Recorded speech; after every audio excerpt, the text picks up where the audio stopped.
उदयपुर राजस्थान, रात का वक्त। सिसोदिया पैलेस में रिदम इस वक्त किचन में थी और वो धानी को देख रही थी जो कि कुछ बना रही थी।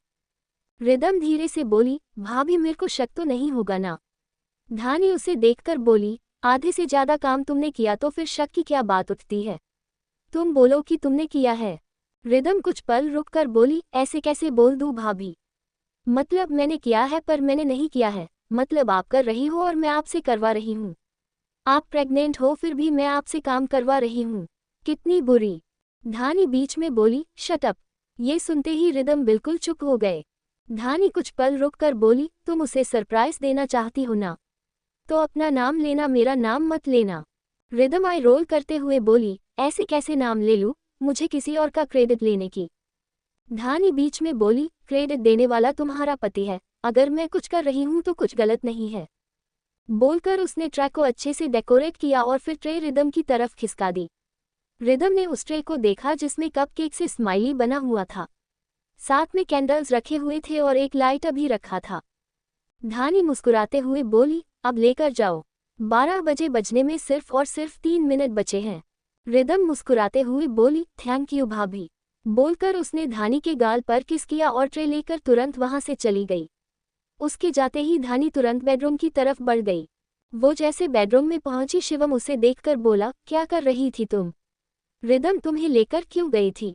धानी उसकी तरफ बढ़ते हुए बोली, मेरे का बर्थडे है, कुछ मिनट में। उसके लिए सरप्राइज प्लान कर रही थी। उसे घर पर ही कुछ करना था तो मैं थोड़ी सी हेल्प कर दी।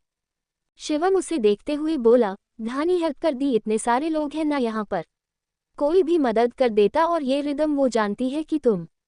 धानी बीच में बोली, रिलैक्स शिवम, उसने मुझे मना किया था पर मैं भी करना चाहती थी। मीर मेरा भी भाई है ओके, और वैसे भी वो रमन का ट्रीटमेंट करवा रहा है, मेरे भाई को ठीक करने की कोशिश कर रहा है, तो अपने इस भाई के लिए इतना करना तो बनता है ना।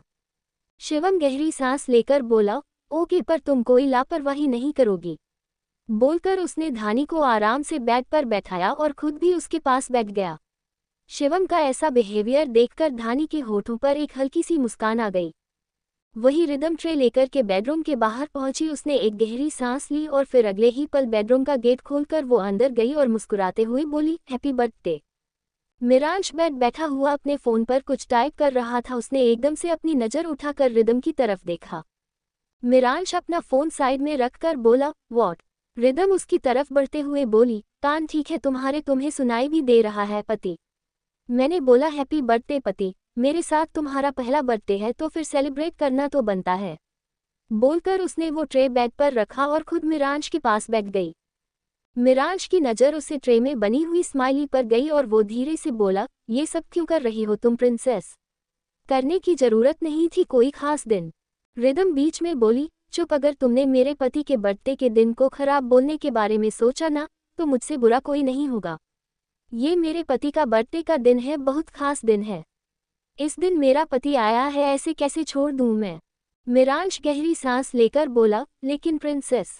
रिदम उसके होठों पर उंगली रखकर बोली, पिछली बार का नहीं पता, लेकिन इस बार मैं हूं तुम्हारे साथ। तुम्हारी प्रिंसेस है तुम्हारे साथ, तो तुम अपनी खुशी को धक्के मारकर खुद से दूर नहीं करोगे पति। बोलकर उसने मिरांश के होठों पर से अपनी उंगली हटा दिया। कैंडल जलने लगी। मिरांश बिना अपनी पलकें झपकाए रिदम को देख रहा था। न जाने उसने कभी ये चीज सोची थी या नहीं सोची थी, शायद नहीं सोचा था कि रिदम उसके प्यार में, उसकी खुशियों के लिए उससे भी लड़ने को तैयार हो जाएगी। इसी प्यार की जरूरत उसे हमेशा से थी, लेकिन 29 सालों में उसे ये प्यार नहीं मिला, पर आज मिल रहा था। रिदम मिरांश को देखकर बोली, ये कपकेक्स ना घर पर बने हैं, थोड़े थोड़े मैंने भी बनाया है और बाकी चीज भाभी ने की है। मतलब मैंने ट्राई किया, जितना हो सकता था उतना किया। आई होप तुम्हें अच्छा लगे। बोलते हुए वो बहुत प्यार और मासूमियत से मिरांश को देख रही थी। ऐसा लग रहा था मानो वो अपने इस एफर्ट्स को खराब नहीं जाने देना चाहती थी। वो मिरांश के मुंह से तारीफें सुनना चाहती थी। मिरांश ने बिना कुछ बोले एक कप केक उठाया और रिदम की तरफ देखते हुए उसका बाइट लिया। रिदम नर्वसनेस से उसे देख रही थी। तभी मिरांश अचानक से बोला, प्रिंसेस आई थिंक तुम्हें बकरी खोल लेनी चाहिए। रिदम एकदम से मुस्कुराकर बोली, इतना अच्छा बना है। बोलकर उसने जैसे एक कप केक उठाया, तभी मिरांश ने उस कप केक का बाइट ले लिया। रिदम हैरानी से बोली, ये क्या हरकत है पति? तुम्हारे हाथ में है, ना खाओ जितना खाना है। मुझे खाने दो ये। मिराज ट्रे अपनी तरफ करके बोला, प्रिंसेस अगर तुमने ये मेरे लिए बनाया है तो इसे मैं खाऊंगा, तुम नहीं खाओगी। रिदम मुंह बनाते हुए बोली, पति एक बार मुझे भी टेस्ट करने दो, मैंने भी टेस्ट नहीं किया। भाभी ने भी टेस्ट नहीं किया, पता तो चले कि आखिर बना कैसा है। वो अभी बुला रही थी कि तभी मिराज ने एकदम से रिदम के चेहरे पर झुककर उसके लोअर लिप को एक हल्का सा बाइट दिया और पीछे हट गया। रिदम ने अपने होठों को टच किया और हैरानी से मिराज को देखने लगी। वही मिराज उसे देखते हुए आराम से कपकेक खा रहा था। रिदम एकदम से होश में आकर बोली, मुझे कुछ गड़बड़ क्यों लग रही है। मिराज सार्कास्टिकली बोला, अपना सीबीआई जैसा दिमाग कंट्रोल में रखो प्रिंसेस। रॉयल प्रिंसेस हो, प्रिंसेस जैसी हरकतें रखो, एक्स्ट्रा दिमाग लगाने की जरूरत नहीं है। रिदम ने उसकी बात का कोई जवाब नहीं दिया। उसने एकदम से आगे बढ़कर मिराज के हाथ में पकड़े हुए कपकेक की बाइट ले ली। कुछ पल में उसके एक्सप्रेशन बिल्कुल बदल गए और वो तुरंत उठकर वॉशरूम में भाग गई।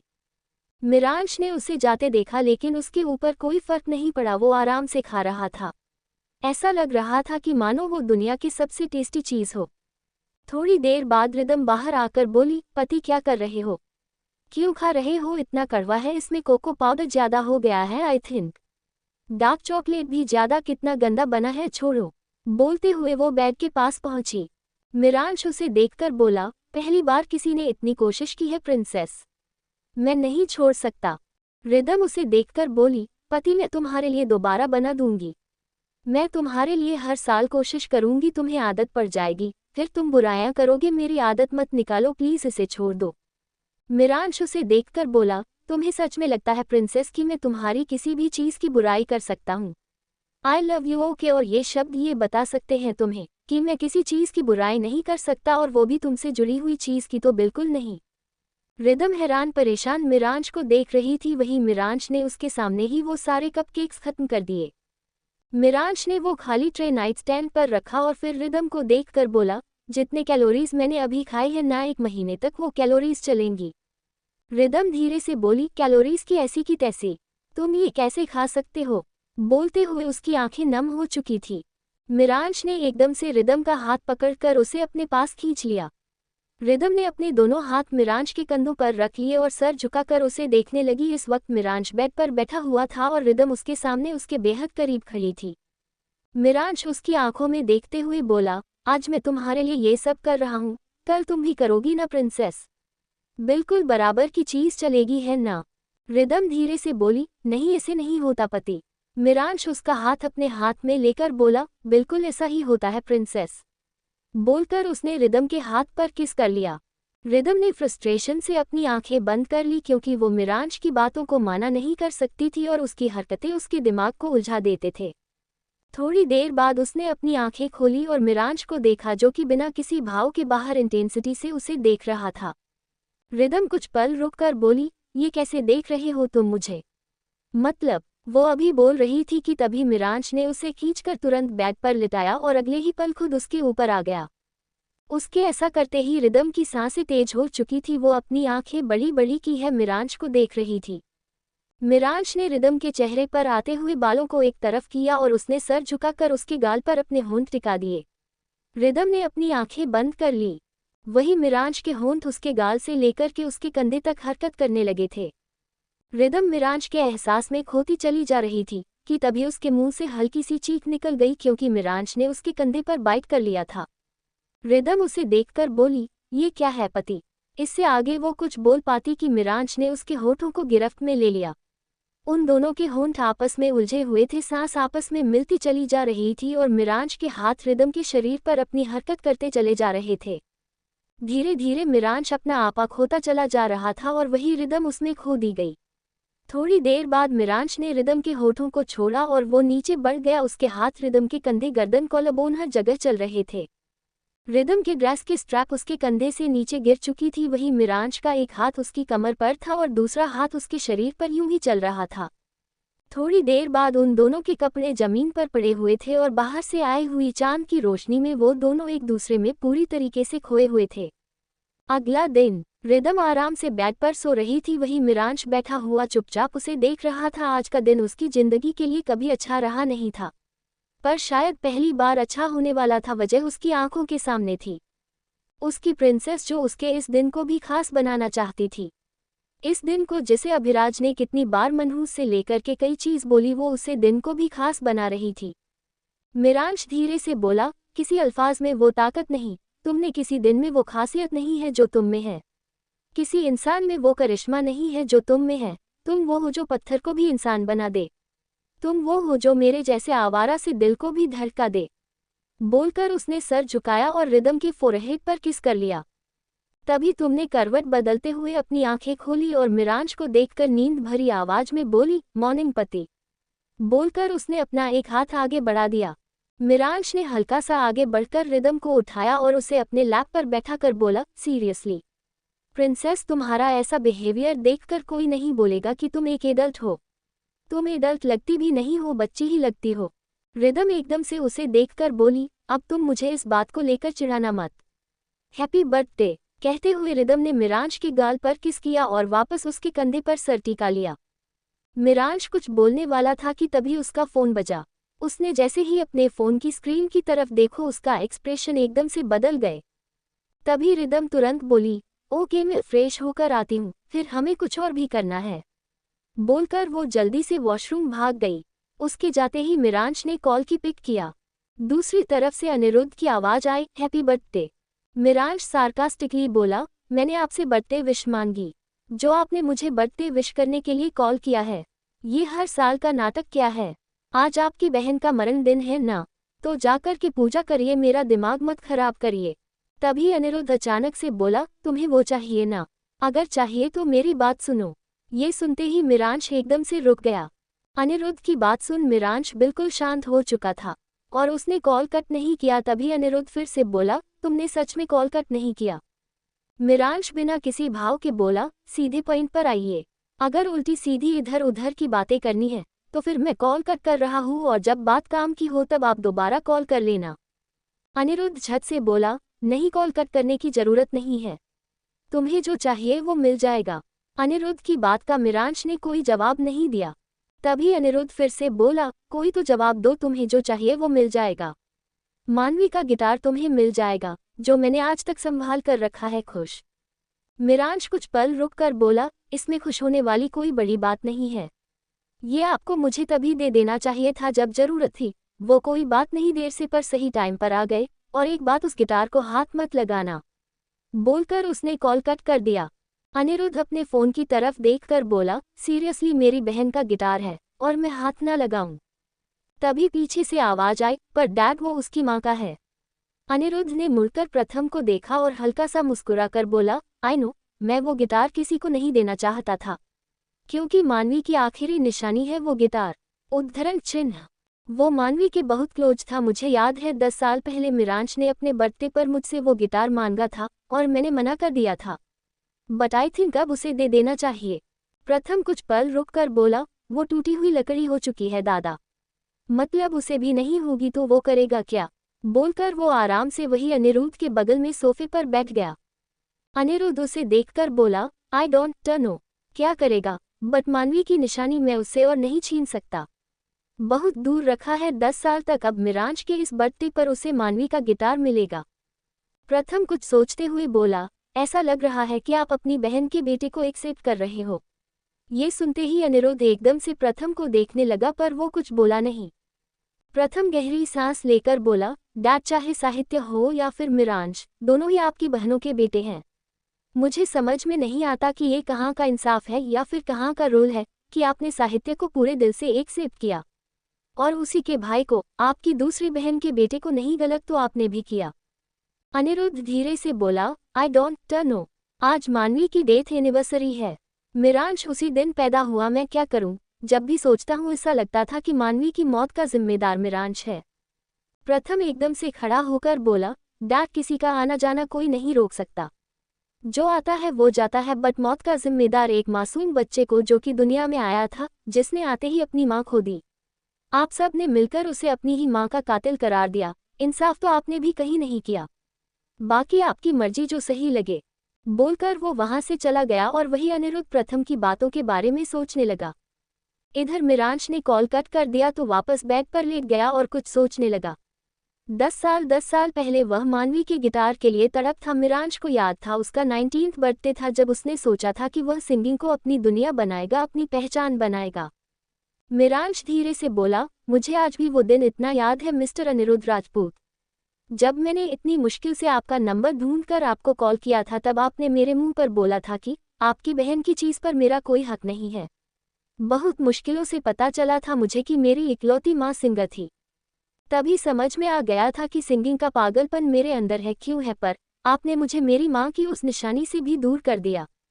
पहले खुद गलत करो, बाद में उम्मीद रखो कि सामने वाला इंसान तुम्हारे साथ अच्छा बिहेव करे। Bloody double standard. बोलते हुए उसके चेहरे पर कोई एक्सप्रेशन नहीं थे। मिरांश अपनी इन्हीं यादों में खोया हुआ था कि तभी वॉशरूम का गेट खुला और रिदम बाहर आई। मिरांश की नज़र एकदम से रिदम की तरफ चली गई जिसे एक पिंक कलर का मैक्सी ड्रेस पहना हुआ था। उसके बाल गीले थे और वह अपने बालों को टॉवल से झड़ते हुए उसकी तरफ आ रही थी। मिरांश की नज़रें रिदम के ऊपर से हटी नहीं रही थी।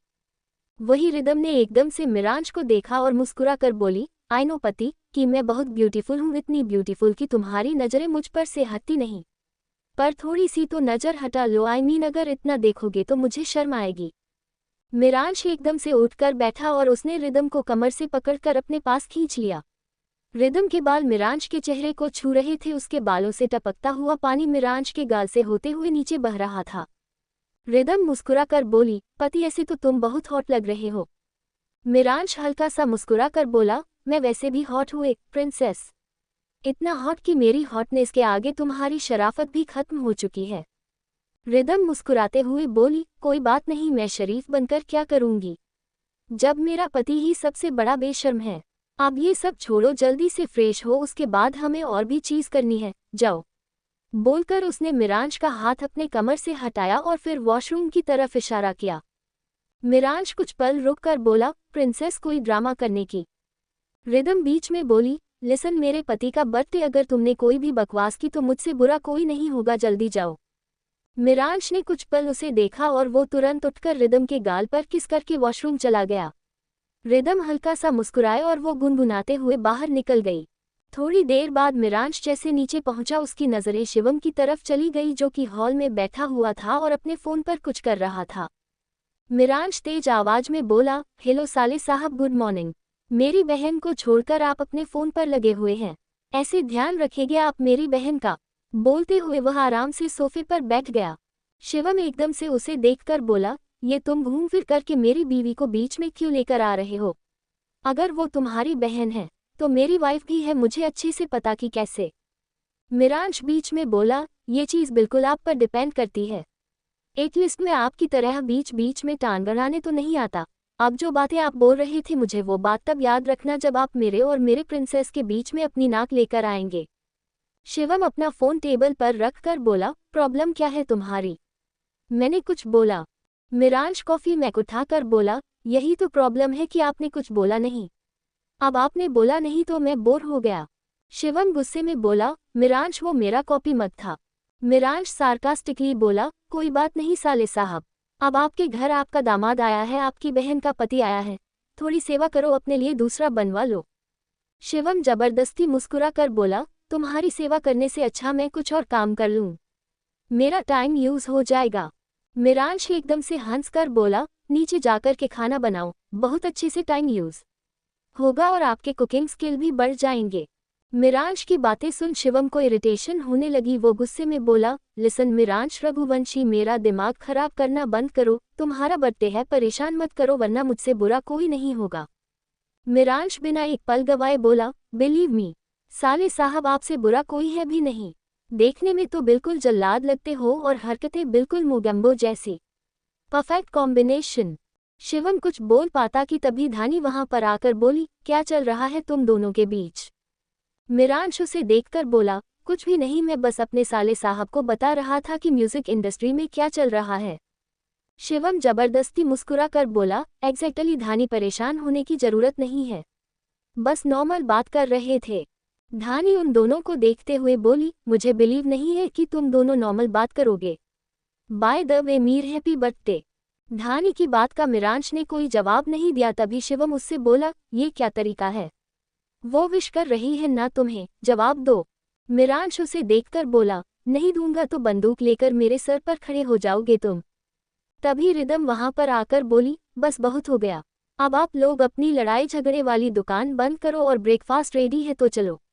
बोलकर उसने मिरांश का हाथ पकड़ लिया। शिवम धीरे से बोला, बहन मेरी है लेकिन मेरे अलावा इसे सिर्फ और सिर्फ अपने पति की पड़ी रहती है। उसकी ये बातें तीनों ने सुन ली थी। मिरांश सार्कास्टिकली बोला, और अगर मेरी बहन तुम्हारी जगह मेरे पीछे लगी रहे तो तुम्हें प्रॉब्लम नहीं होगी, सिंपल सी चीज़ है, बीवी मेरी है तो मुझ पर ध्यान देगी ना। बोलकर वह खड़ा हो गया और रिदम के साथ डाइनिंग टेबल की तरफ बढ़ गया। धानी शिवम को देखकर बोली, कितना चिढ़ते हो तुम। शिवम आई रोल करते हुए बोला, मुझे नहीं पता। रिदम मेरी बहन है, माय बेबी, मेरी बहन को हड़प लिया है इसने। थोड़ी देर बाद वह चारों डाइनिंग टेबल पर बैठे हुए थे। रिदम मिरांश को देखकर बोली, आप जो भी चीज़ है ना तब तुम्हारी फेवरेट है। मैं गौतम से भी पूछा है, निधि से भी पूछा है, और सब कुछ तुम्हारे हिसाब से बनवाया है। मतलब मैं कोशिश की पर मुझे हुआ नहीं। शिवम उसे देखकर बोला, तो तुम्हें करने की जरूरत भी नहीं है। रिदम बेबी, तुम्हारा काम खाना बनाना नहीं है, तुमने आज तक नहीं किया, तो अपने हाथ पर इन चीज़ों में डालने की जरूरत नहीं है। रिदम उसे देखकर बोली, भाई मैंने कुछ भी नहीं किया, मैंने बस सब कुछ होते हुए देखा है, इससे ज़्यादा कुछ नहीं। मिरांश अचानक से बोला, प्रिंसेस अगर तुमने इतना प्यार से बनाया है और मेरा बर्थडे भी है तो मुझे खिला दो। ये सुनते रिदम की आंखें एकदम से बड़ी हो गई। वो मिरांश को देख रही थी जो कि बेहद प्यार से उसे देख रहा था, और मिरांश की इन नज़रों के आगे रिदम उसे मना भी नहीं कर सकती थी। पहले उसका बर्थडे, दूसरा मिरांश की आंखें, वह ऐसे देख रहा था जैसे अगर रिदम मना करेगी तो पता नहीं क्या हो जाएगा। रिदम धीरे से बोली, ओके। बोलकर उसने मिरांश को खाना खिलाना शुरू कर दिया और ये देखकर शिवम उन दोनों को घूरने लगा। धानी उसका हाथ पकड़कर बोली, अपने खाने पर ध्यान दो प्लीज। शिवम एक नज़र उसे देखकर बोला, रिदम ने आज तक मुझे तो नहीं खिलाया, और ये इसे कैसे खिला रही है। ये सुनते धानी की आंखें एकदम से बड़ी हो गई। वह धीरे से बोली, सीरियसली शिवम, तुम्हें अपनी बहन के हस्बैंड से जलन हो रही है। शिवम उसे देखकर बोला, तो तुम नहीं समझोगी।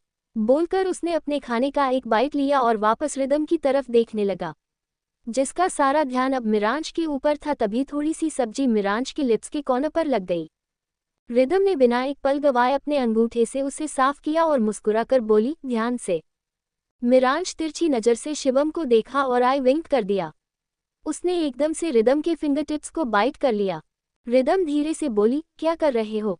मिरांश उसे देखकर बोला, खा रहा हूँ प्रिंसेस, अपनी बर्थडे की पहली मिल खा रहा हूँ, वो भी अपने प्रिंसेस के हाथों। बोलकर उसने रिदम के हथेली पर किस कर लिया। मिरांश की इस हरकत पर अनजाने में रिदम के होठों पर एक हल्की सी मुस्कान आ गई। तभी शिवम कुछ बोल पाता कि धानी उसका हाथ पकड़कर बोली, बिल्कुल भी नहीं।